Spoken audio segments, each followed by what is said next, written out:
So before we jump right into this review, I do want to say what I think the manager had to talk with Mai about, because I've already seen there's a lot of debate of, oh my god, Mai's gonna have to break up with Sakta, which sure, maybe that could be a possibility, I really don't think so. The reason her having a boyfriend would probably be an issue is the same reason idols in Japan aren't allowed to date, or at least more often than not, because the fans of the people in commercials or acting in general, there's this weird stigma, especially it seems like it comes out of Japan, that if they aren't single, then the fans of those people won't be as interested in buying their products or kind of buying into the ad, things like that. So I imagine the manager isn't that happy, because that's just the nature of the business, and I'm going to assume Mai is going to say something like, maybe we can't be as open in public, but we're still going to keep dating. That's what I think is going to happen. Just want to throw my sense out there, because people are thinking it's going to be the end of the world. I don't think so. We'll see where it goes from here. But this week's episode was an interesting one. I definitely thought the return of the old crush that might not be the old crush, but totally is the old crush,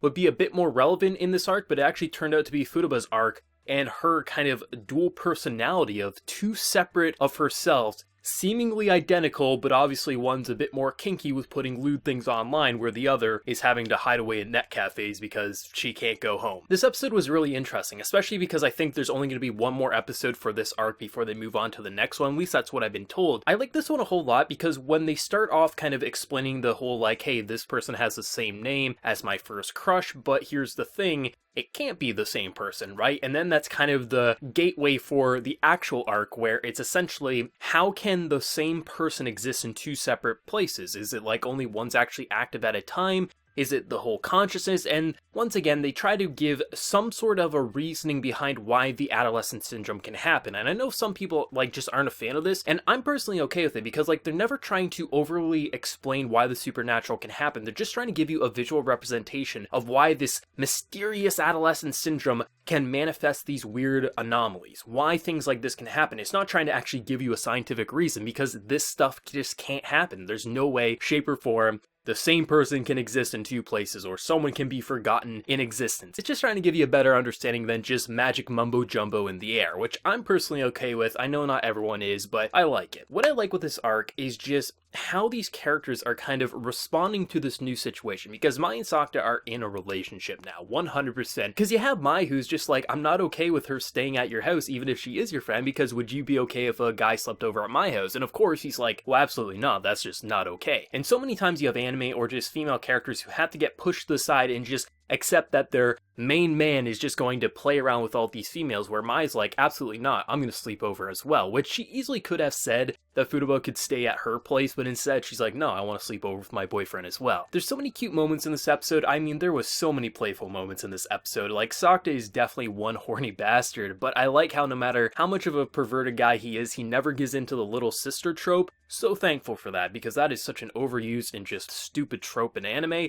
So glad that he just keeps saying like, no, I got a model of a girlfriend, I'm okay, you go back to being a little sister. I love it so much. And just all the little back and forths, like the fact she loves to tease Sakta, but at the same time, she loves Sakta 100%. The fact that like when they're kind of doing the romantic build up to a kiss and he fails, and she's like, you suck at this, but I would obviously let you practice as much as it take. And then he's just like, he's in the most blissful state ever. Just anytime you have moments between Sakta and Mai, you know you're either going to feel a heartwarming moment or you're going to laugh, because they are so playful, but also they're strangely romantic together, and I love it. And I love how the idea of this arc and just having a character who you would think, okay, why wouldn't she be able to be at home? Like, just say, hey, mom and dad, look, there's clearly some weird shit going on, but that actually is the logical thing to do, is like, I can't let someone see me in two places at once, because then maybe some weird experiments could happen. Maybe my parents will hit me over the head with a frying pan. Like, I don't know. Like, this is absolutely terrifying. And the idea that she has to fake kind of not existing but existing all at the same time, it's such a frightening situation, and it's really interesting, because how is she going to overcome it? Especially because this other version of herself is posting lewd things online, and that's definitely going to bite her in the ass. Like, I'm sure her school could expel her for things like that. That's definitely something that I've seen in stories done before. So that's really exciting. I like how this arc, it's starts off luring you in like, oh, it's going to be the childhood romance. How is this going to play? Oh no, that was just a gateway to getting you to think like, how could a person exist in another place and time but a different age, and how that translates to Futaba. Like, that was such an interesting kind of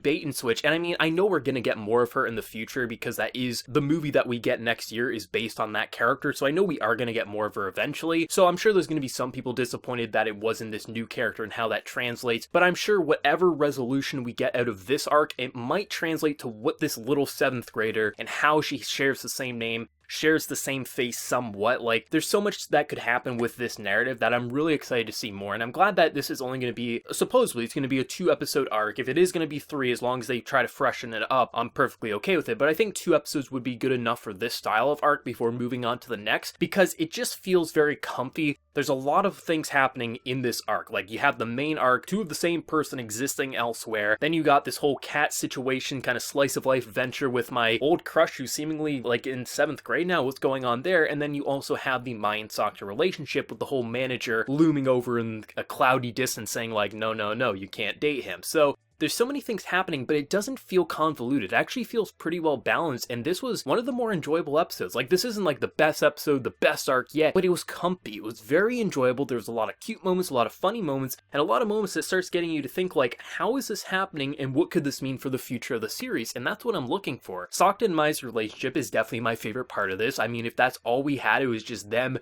bickering back and forth, kind of being playful slash a little bit of violence off and on, that's enough for me. But because they have all this other interesting cast relationships, all these interesting arcs and kind of paranormal activities going on, it really builds into my favorite anime of the year, hands down. Such an enjoyable episode, such enjoyable interactions. I love all the little back and forths, and I'm incredibly excited to see how this second Futaba is going to ruin her life, because right now, if that gets spread that, hey, a student is posting lewd things online, just like, what would that do to her reputation? Like, this could actually ruin her. I'm gonna be interested to see where this is gonna go. Definitely an amazing episode, really fun episode. Let me know whatever you thought. What do you think is gonna happen next week with the 2 versions of the same character? Do you think it's gonna have a pretty smooth resolution, or you think some bad things are gonna happen next week? Let me know whatever you're feeling, and be sure to like the video if you did enjoy, and also hit that subscribe button if you want to see more content from me in the future. So until next time, everyone, please take care and have a good one.